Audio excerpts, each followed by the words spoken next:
Paraguay, el virus del VIH-Sida tiene rostro joven. Según datos de una ONG, afecta principalmente a personas de entre 20 a 34 años. Actualmente registran un aumento en el número de denuncias por discriminación.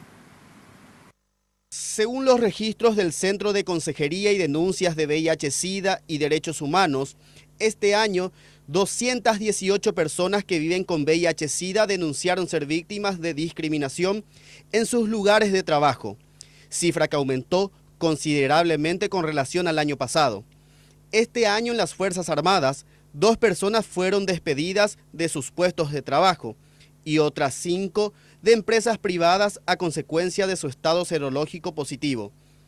También tenemos registrado una alta cantidad de discriminación y divulgación del estado serológico en el ámbito privado, es decir, entre particulares también, y es muy importante tener en cuenta y recalcar de que el Estado en este sentido no provee de normativas ni herramientas legales que permitan acceder a estas personas que son discriminadas en el ámbito particular a reclamar la reparación de este derecho violado, el que es el de no ser discriminado, y como uno de ellos, la Constitución nos garantiza esto.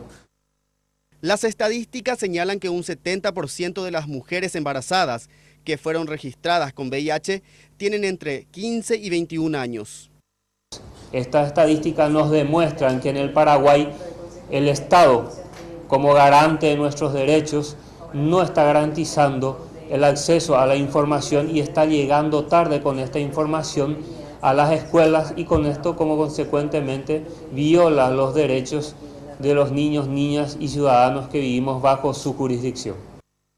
Según el Centro de Consejería, la Ley 3040/90, referente a la violación de confidencialidad de las personas infectadas con el VIH, no se respeta, ya que los laboratorios autorizados para realizar los test de ELISA envían los resultados directamente a la patronal.